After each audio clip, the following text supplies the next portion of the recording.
Welcome to our tarot snapshot for the week. This is a longer tarot reading that I usually do every Sunday.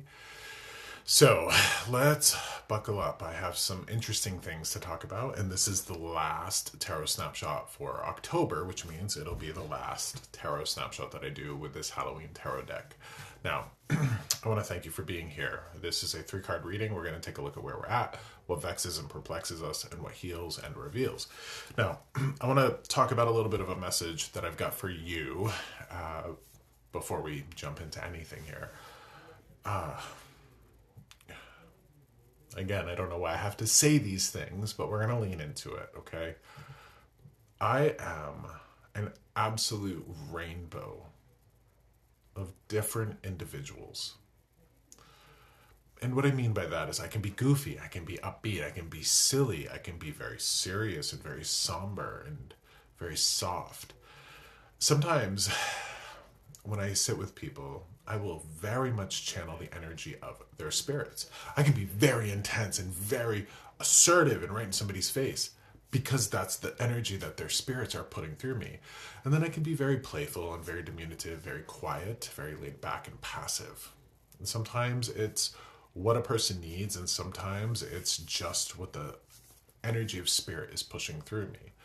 For me, though, for who Josh is, I am so many different versions of myself. And I believe it was the poet Walt Whitman that said, "We contain multitudes." So I can be laid back, I can be bold, and I think that the reason that I would bring this message to everybody today is that I think it's really important for us to accept every version of ourselves. The versions of ourselves that are upbeat and playful and loving, and then the versions of ourselves that are angry and perhaps selfish, perhaps hurtful.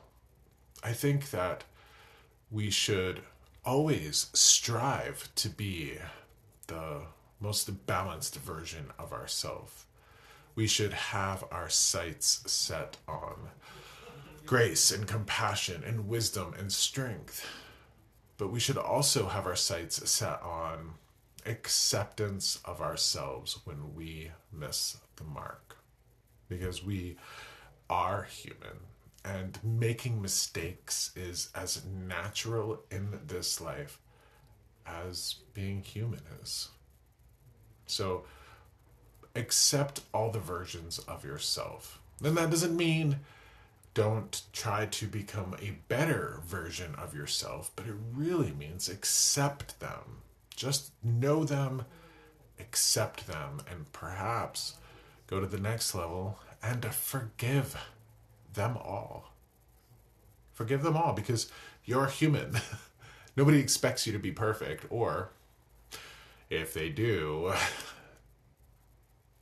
that's an unfair expectation. You can expect yourself to be perfect because nobody can be. Let's take a look at what the tarot cards have to say. Because it's interesting. I try to and this is just something about online content. Try to keep it upbeat, try to keep it fun, and try to keep it happy. Sometimes we can't be that. Sometimes we can't be that. And I think perhaps we can see how, maybe in the morning we start out in a crappy mood. In the afternoon we feel great. In the evening we might feel low again. We can be all sorts of different versions of ourselves, but it's like the facets of a jewel. There's so many different faces to it that make up that jewel. It's all right for you to have different versions of yourself. Absolutely. That's a human thing. The card that represents us this week comes to us from the Nine of Pumpkins. Okay, I love this. The Nine of Pumpkins. This is, for me, the card of Cher. I think most of us are familiar with Cher. This is the card of the Virgin. Now, before the word virgin was co-opted by the patriarchy to mean sexual purity, it actually means a woman whole unto herself. She can sustain herself. She can manage her life. She can take care of herself. She doesn't need anybody to take care of her for her.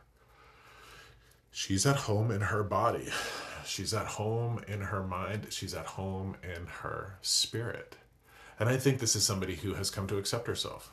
She'll know when She'll be angry. She'll know when she'll be sad. She knows all of those versions of herself and she accepts them. And when she accepts them, perhaps she attains a deeper level of control over them.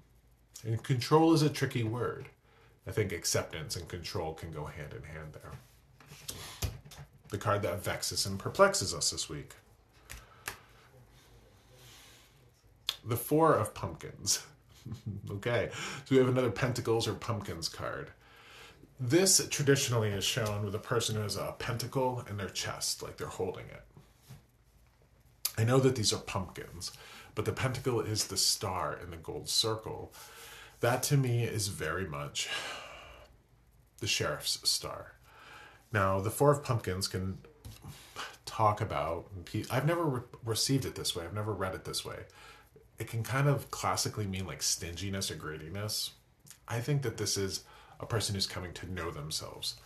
So I think that we all strive to be powerful, confident, can't be swayed from her own personal truth, yet we can sometimes have a difficult time finding our own authority. And I am a big believer, and this is actually what Pentacles have taught me around that idea of authority or the sheriff's star.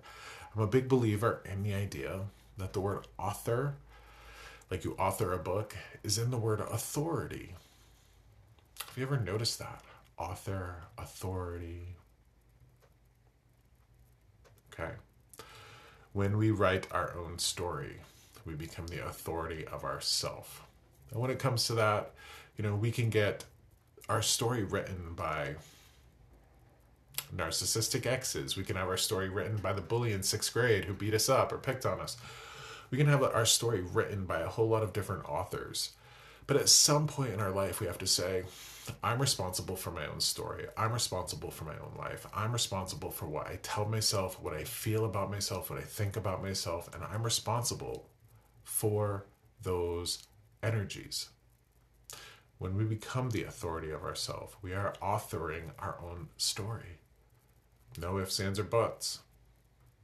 Imagine having a mother that might not have been loving or hurtful. And imagine carrying that weight with you your entire life because she imbued those energies within you. Well, you're giving her the pen to write that story.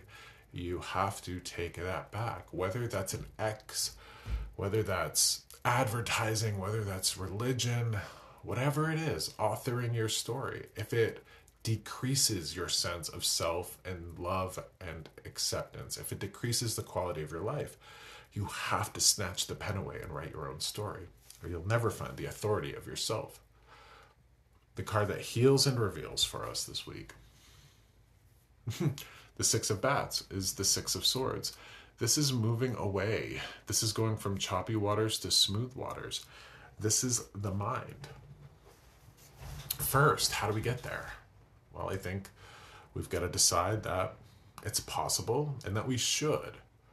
We have to manage our mind skillfully. Now, the mind is just a tool. And we've got to remember that there is a part of us that observes our thoughts. Sometimes we get all caught up thinking that we're just our thoughts. But you can observe your thoughts. You can observe all those different parts of yourself. And as you observe them and assess them, sure, you can come into judgment of them. But to skillfully use your mind to walk away from those harsh self-criticisms, the negative self-talk or lack of positive self-belief, that's not using your mind skillfully. That's cutting yourself with the sword of your mind. And this card is saying at some point you have to move away from that. And it can take practice. It can take help from external sources like therapists or life coaches or what have you. But ultimately, it is our responsibility to do our best to use our mind with skill. And we can. I know that you can. I have. And I know that if I can do it, I have the faith and the trust in you that when you do, you will become her. And let's face it, do you think Cher doubts herself? Absolutely not. So you've got one life to live, and perhaps it's time to get out of this video and go watch some videos of Cher. Much love to you. Take care. I'll see you next week.